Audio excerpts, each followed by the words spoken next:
Kung gusto nyo ng matibay na basketball shoes, Curry shoes, mabibili lamang sa halagang $2,499.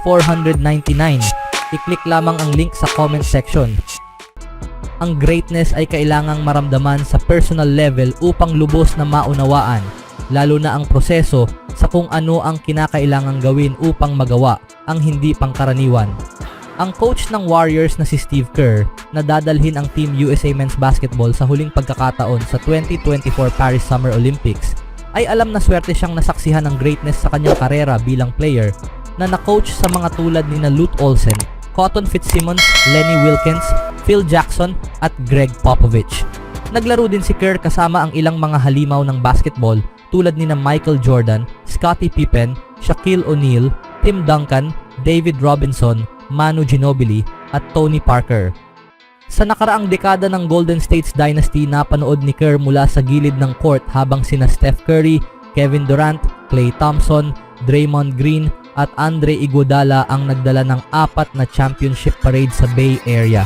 Alam niya ang trabaho sa likod sa kanilang pagiging multi-time champions at dumating siya nang magsisimula pa lamang si Curry na umunlad mula sa isang batang may baby-faced na hitsura, may payat na braso na 3-point shooter, patungo sa uri ng superstar na maalala sa mga susunod na henerasyon.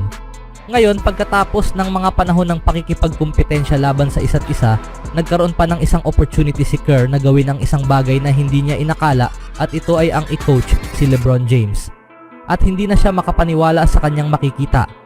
Hindi dahil sa talento ni James na pumapangalawa lamang sa isang tao kapag gumagawa ng mga listahan sa pinakamahusay na naglaro ng basketball, kundi kung paano niya tinutugunan ang trabaho sa sandaling kailangan ng gamitin ang kanyang oras. Nabigla ako sa kung gaano siya kasipag mag-practice.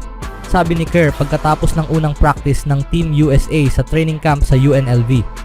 At lumapit ako kay Assistant Coach Ty Lue at Assistant Coach Eric Spoelstra at sinabi ko, normal ba ito? Sabi nila, araw-araw, araw-araw.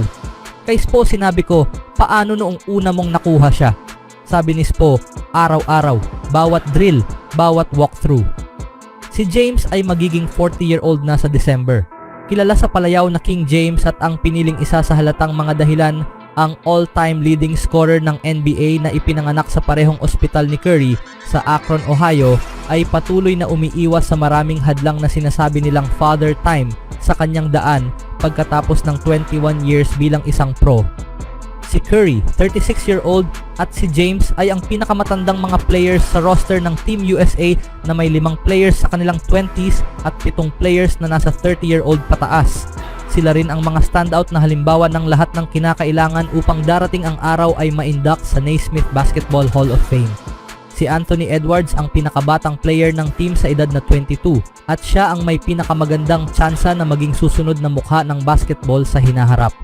Kilala rin siyang halos hindi tumatagal sa isang workout na regular na ginagawa ni Curry bago ang 2020 draft sa harap ni Kerr at ng mga tauhan ng Warriors.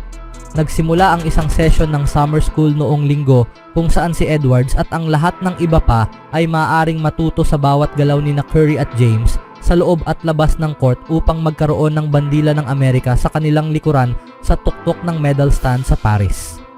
Sanay na ako dyan sa panonood kay Steph, sabi ni Kerr. Sa tingin ko may dahilan kung bakit silang dalawa ay ang dalawa sa greatest of all time. Hindi lang ang talento, dahil ito rin ay ang hindi kapani-paniwalang pagsisikap.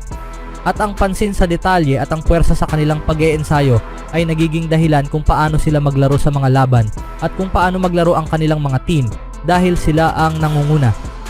Nagkita sina Kerr at Curry laban kay James sa pinakamalaking entablado ng NBA sa 4 na magkakasunod na finals kung saan naging kampeon ang Warriors sa 3 pagkakataon at natalo ni James ang tila imposibleng pagsubok noong 2016.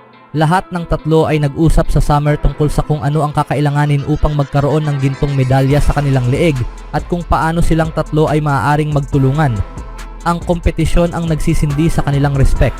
Wala silang ibang nais. Laging may mutual respect syempre. Sabi ni James, pareho kaming mga competitors. Siya ay isang competitor bilang coach at siya ay isang player bilang player. Ako ay isang competitor bilang player at nagkaroon kami ng mga parehong layunin bawat season sa loob ng mahabang panahon at iyon ay ang iangat ang Larry O'Brien Trophy.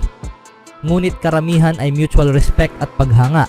Masaya akong nasa parehong panig niya ngayon at masaya rin akong nasa parehong panig sa kanyang point guard na si Steph dito, kaya magiging masaya ito. Ang basketball bilang buo ay nagkaroon ng kumpletong pagbabago sa buong mundo mula nang dalhin ng 1992 Dream Team ang laro sa hindi masukat na lugar. Walang mga players mula sa ibang bansa ang yuyuko at hihingi ng autograph mula kay Steph, LeBron o sinuman sa mga superstar ng Team USA. Kung lahat ay ayon sa plano, magiging saksi tayo sa isang hindi malilimutang palabas na gagawin at makikita sa malaking screen. Sina James at Curry, ang dalawang nakatatandang miyembro ng team, ang bawat segundo ay binibigyan ng halaga. Pakiramdam ko ay lubos kong ikinararangal na maging coach ni LeBron at tiyak na mas maganda ang maging coach niya kaysa maging kalaban niya, sabi ni Kerr. Masasabi ko sa inyo iyan. Tanungin mo si James ng parehong tanong at malinaw na pareho ang sasabihin niya tungkol sa pagiging kasama ngayon ni Curry at Kerr. Anong masasabi niyo mga kaibigan? Speaking of Team USA, ang schedule para sa team sa 2024 Paris Summer Olympics ay opisyal nang naayos. Matapos mag-qualify ang Puerto Rico para sa Olympics nitong Lunes, nakumpirma na ang schedule ng Team USA sa mga laro. Ang United States ay unang makakaharap ang Serbia sa July 29 sa 11:15 PM sa Philippine Time.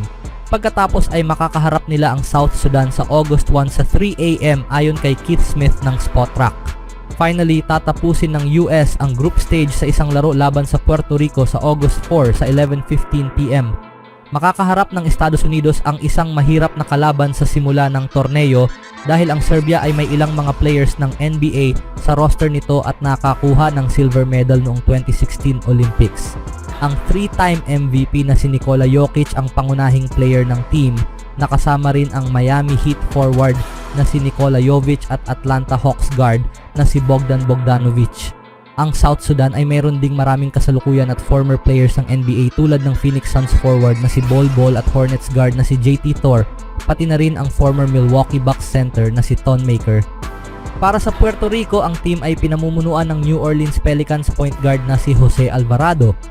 Si Alvarado ay nagtapos ng 23 points nitong Lunes, tinalo ang Lithuania at nakakuha ng pwesto sa laro. Gayunpaman, malakas ang tsansa ng US na muling makakuha ng gintong medalya sa tulong ng mga star-studded roster. Sina LeBron James, Stephen Curry, Kevin Durant, Anthony Edwards at Joel Embiid ay tutulong sa Team USA na makuha ang spot sa tuktok ng podium sa Paris. Ang paglalakbay ng Estados Unidos patungong Paris ay magsisimula sa training camp sa Las Vegas, pati na rin sa 5 exhibition matches upang maghanda para sa Olympics. Ang unang showcase game ay magaganap sa Huwebes laban sa Canada. Ang tip-off ay sa 10:30 AM. Anong masasabi niyo mga kaibigan? Sino kaya ang sagabal sa daan sa Team USA? Always do it on my own, so I gotta get through it. And the only thing I know is to love what I'm doing. Never give up, never slow, till I finally prove it. Never listen to the no's, I just wanna keep moving. Keep my head up when I act, head up, that's a fact. Never looking back, I'ma keep myself on track.